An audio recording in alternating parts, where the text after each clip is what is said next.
Hi, I'm Bud Crispin. I'm president of the Indian Lake Advocacy Group, and I'm here today with Ben Pfefferle at his waterfront home here on Orchard Island. He'd like to talk and share with you his experience of the lake and his experience about what he sees where we're at with our weed problem.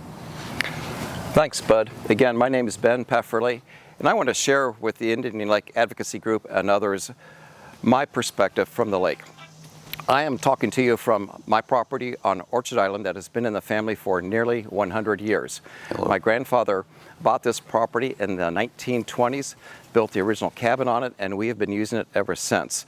Before that, my grandfather owned Bell Fountain Island with his brothers and sisters. So our experience with the lake is very deep. My grandchildren are the 5th generation users of the lake, and our desire to have a safe and wonderful lake is absolutely strong and the deepest it can be.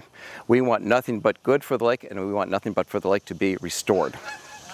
I also want to share with you the perspective I have from life experiences.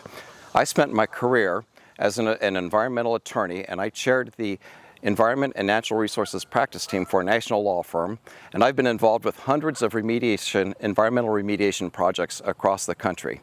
I spent my career working with toxicologists, environmental engineers, environmental scientists, biologists, botanists, and a whole panoply of scientists in the environmental arena in designing and working towards solutions to cleaning up remediation projects. Let's talk a little bit about Indian Lake. In reality, from an environmental remediation standpoint, this is not a complex problem. It is a large problem. And that is actually good news, because what we need to do as a society is to marshal our resources to attack the weed problem. We don't need to invent a solution. We don't need to reinvent a wheel. We already know the technology to address it. And we're all aware of what the state has been doing, the three-pronged approach, the weed harvesting, herbicide application, and in the future, evaluating dredging options. These are fairly simple approaches. But let's talk right now about herbicide application, because some people have raised some concerns and questions about that. And I'm just going to share with you my experience with it. I'm not an expert, but I've lived with chemicals and the proper use of chemicals for the past 45 years. Herbicides, before they can be allowed to be put to market, have to go through a thorough field and laboratory testing program overseen by the U.S. Environmental Protection Agency. It is an exhaustive process. It costs millions of dollars to go through this. These are not materials that are just randomly created and then put to the market.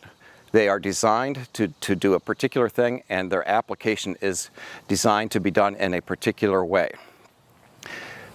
The Procellacor, which is the herbicide that's been selected for treating the weeds at the lake here, has been particularly evaluated and developed to address the milfoil infestation. It's what we call a selective herbicide. It's proven to be effective on the weeds, and it's been proven to be safe for the environment, no impact upon fish, wildlife, other fauna, other flora, or anything else. It is really the ideal solution. The testing that ODNR has been doing right now has verified what the US EPA and the companies that have used it have already shown. It is safe and it is effective. In fact, ODNR has admitted or has agreed that it doesn't need any additional testing data. It has found that to be very effective in the test pad. So what we as a lake need is a program to aggressively attack the weeds through the application of the herbicide, so we can get this under control this year, so we can be prepared to really start off and hit it hard next year and have a restored lake so we can have full enjoyment next year. I urge you as a group to explore this, to look at this, and to support what is being done. And if you have the opportunity, talk to ODNR, talk to your state representative, talk to other leaders, tell them that we need an aggressive herbicide application program. It's safe and it's effective, and it will do the job, and we can have the lake back the way we want it. Thanks for your time, and thanks to the Indian Lake Advocacy Group for giving me an opportunity to talk to you today.